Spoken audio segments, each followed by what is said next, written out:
Bienvenue à ce numéro du Journal des Journaux paru du 4 au 10 mars 2024. Un numéro que nous entamons avec des faits marquant l'actualité de la semaine. À cet effet, assainissement, Coldef sale temps pour les détourneurs des deniers publics, titre entre autres à sa une l'hebdomadaire Le Courrier, qui se demande ceux qui étaient forts il y a quelque temps et qui peuvent pour un oui ou un non envoyer qui ils veulent en prison. Sont-ils en train de vivre déjà le revers de la médaille pour devenir aujourd'hui les nouveaux gibiers traqués qui s'affolent et se plaignent de passer des sales temps qui leur font déjà oublier les temps heureux, forts d'argent facile, qui étaient les leurs il y a quelque temps, alors qu'ils rêvaient de rester pendant au moins 30 ans à voler le peuple et à lui faire subir les cynismes que l'on sait.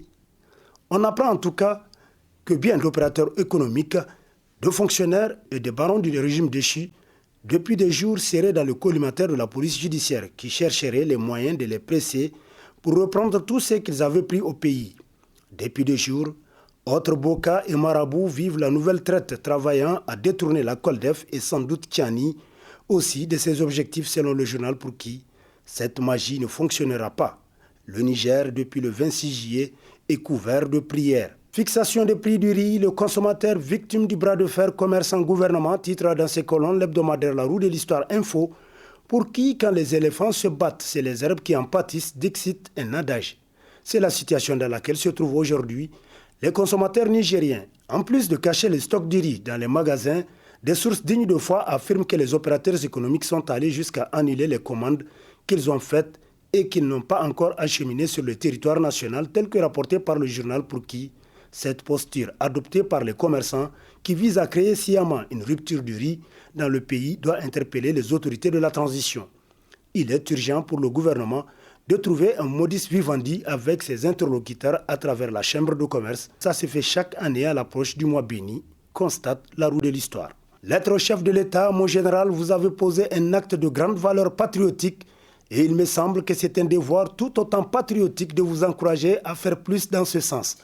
Titre dans sa rubrique Nation, l'hebdomadaire Le Monde aujourd'hui.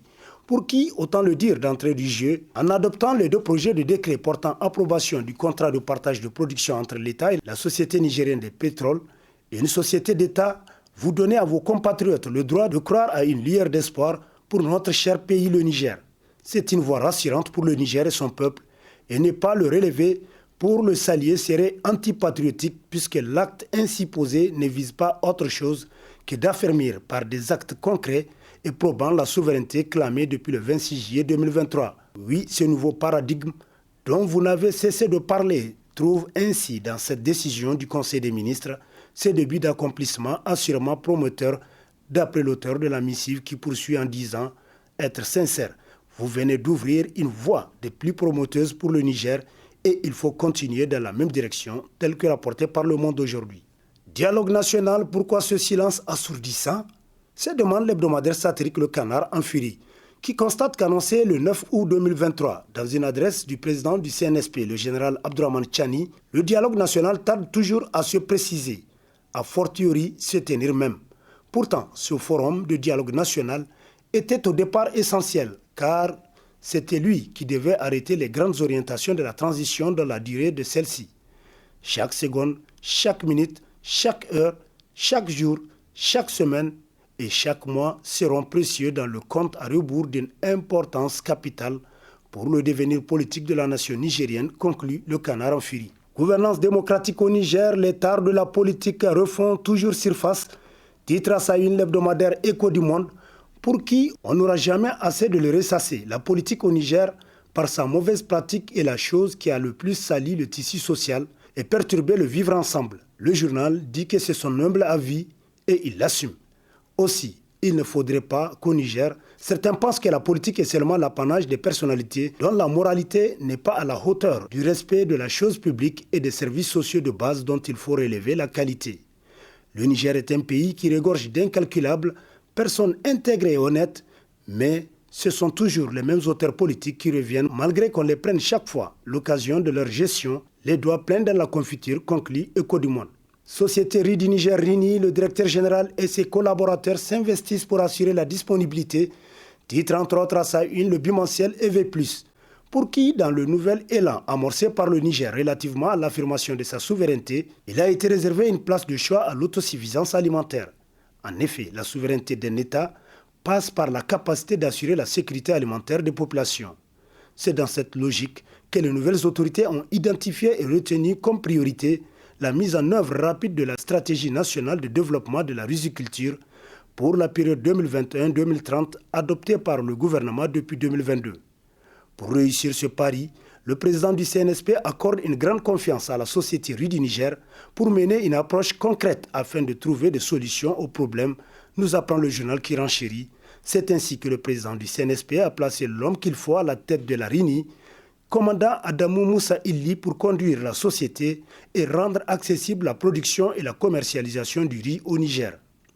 Le gouvernement de transition s'est engagé pour accompagner la stratégie en octroyant une subvention conséquente d'exploitation au titre de l'année 2023. Le directeur général et ses collaborateurs continuent de s'investir pour arriver à ces résultats selon les V+, qui nous apprend davantage qu'en cette année 2024, le gouvernement s'engage en toute fermeté de mettre à la disposition de la RINI une subvention de 4 milliards afin de permettre à cette société de réaliser de 2021 à 2030 une production de 947 738 tonnes pour un besoin réel estimé à 689 693 tonnes. Un acte de patriotisme, Abdul-Baki Hassan confectionne des pagnes à l'honneur du président du CNSP, titre dans ses colonnes le bimensuel L'Étincelle, qui nous apprend que l'opérateur économique a récemment attiré l'attention grâce à un geste patriotique remarquable. En tant que premier entrepreneur à produire des pagnes dédiés au président du CNSP, le général Abdourahmane Tchani, sa boutique est devenue un lieu symbolique, s'inscrivant dans un acte de conviction en soutien au CNSP et à son président. Abdul-Baki considère cet engagement comme une contribution personnelle au bien-être de la nation. À travers ces pagnes, il met en avant le patriotisme comme pilier de son commerce et appelle tous les Nigériens à l'unité et à la priorisation de l'intérêt national. En reprenant les paroles d'un ancien président, Séni Kounché, sur l'unicité et la grandeur du Niger, l'opérateur souligne l'importance de placer le pays au-dessus de tout, au-delà des limites de l'imaginaire. Son action incarne un message fort. Le destin du peuple nigérien est intimement lié à son engagement envers le CNSP et ensemble, ils implorent la protection divine pour le président et le pays, conclut L'Étincelle. Pipeline Niger-Bénin a constitué l'éditorial du bimensuel Le Nouveau Citoyen, qui nous apprend que son inauguration officielle qui a eu lieu le 1er mars 2024 est une avancée majeure pour le transport du pétrole brut du Niger vers les marchés internationaux. Cette infrastructure essentielle permettra au pays d'exporter son précieux brut via le terminal pétrolier situé au Bénin. Ce nouveau système sera également bénéfique pour les pays voisins tels que le Tchad, le Mali et le Burkina Faso. En effet, afin de soutenir ces pays dans leur politique énergétique et répondre à leurs besoins en énergie, le Niger fournira du gasoil à ses 3 voisins. Cette décision a été prise lors d'une réunion qui s'est tenue à Niamey le samedi 17 février entre les ministres de l'énergie des États concernés. Les nouvelles autorités militaires lèvent le voile sur la politique pétrolière qui sera menée désormais avec transparence selon Le Nouveau Citoyen. Burkina Faso, 170 morts et de nombreuses interrogations sur les auteurs des attaques, s'exclame dans sa parution en date du 5 mars le quotidien privé Mourir à la voix du Niger, qui nous apprend que la télévision nationale a maintes fois apporté la preuve de la puissance militaire de l'armée du Faso, neutralisant sans cesse les terroristes en perte de vitesse. La complicité des puissances étrangères n'est plus à démontrer dans ce type d'attaques caractérisées par des véhicules propres à des institutions mieux équipées et plus informées des mouvements des populations grâce aux renseignements. L'objectif d'une telle opération de déstabilisation consiste à ramener l'AES dans le giron de la CEDEAO en étalant au grand jour l'incompétence de ses dirigeants à sécuriser les populations, motif central de toutes ces irruptions prétoriennes qui ont emporté les régimes civils qui servaient à vrai dire à volonté et docilement le maître de l'Élysée.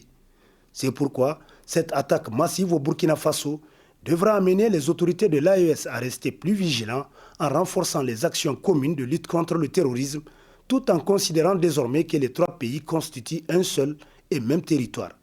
Au Burkina Faso, des attaques terroristes font 170 morts et suscitent des interrogations sur l'origine des assaillants, selon Mourir à la voix du Niger. Campagne de vaccination du cheptel 2023-2024, le ministre de l'Agriculture et de l'Élevage préside une réunion de synthèse, titre dans ses colonnes l'hebdomadaire NIA Info, qui nous apprend que cette campagne de vaccination gratuite du cheptel ayant concerné des maladies bovines, des petits ruminants ainsi que de camélins a duré 9 jours et permis à la mission ministérielle de vérifier la disponibilité des vaccins, la chaîne de froid, la bonne exécution de l'acte vaccinal. Elle a aussi permis d'évaluer le degré de mobilisation des éleveurs. Au cours de ces rencontres avec les communautés de base, le ministre Mohamed El Hadji Ousmane a décliné les principales priorités de la transition qui se rapportent à la sécurité du territoire, des personnes et de leurs biens, l'éducation, la santé et la souveraineté alimentaire selon NIA. Université Abdou Moumouni de Niamey, les étudiants tirent la sonnette d'alarme, s'exclame l'hebdomadaire L'Autre Républicain, selon qui l'IENUN a voulu rappeler le CNSP à ses responsabilités en exigeant la mise à disposition des infrastructures académiques et sociales. Il ne fait pas de doute que l'inadéquation des infrastructures affecte directement l'environnement d'apprentissage. Des salles de classe surpeuplées, des laboratoires mal équipés et des bibliothèques insuffisamment fournies peuvent entraver le processus d'acquisition de connaissances et réduire la qualité des enseignements dispensés. Le manque de personnel enseignant est également une préoccupation majeure. Un corps professoral insuffisant peut entraîner une charge de travail excessive pour les enseignants en place, compromettant ainsi la qualité de l'enseignement et la disponibilité des ressources pédagogiques pour les étudiants. Par ailleurs, les critères restrictifs pour l'accès au master limitent les opportunités d'avancement académique pour de nombreux étudiants.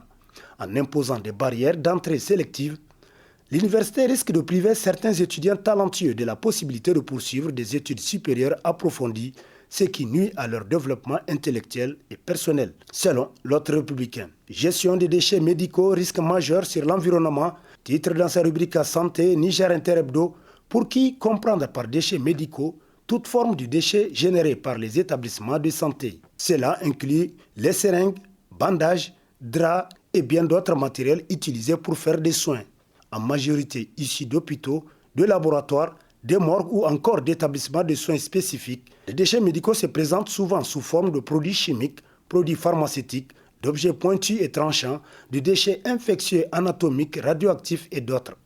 Il convient de rappeler que l'incinération des déchets a été largement pratiquée.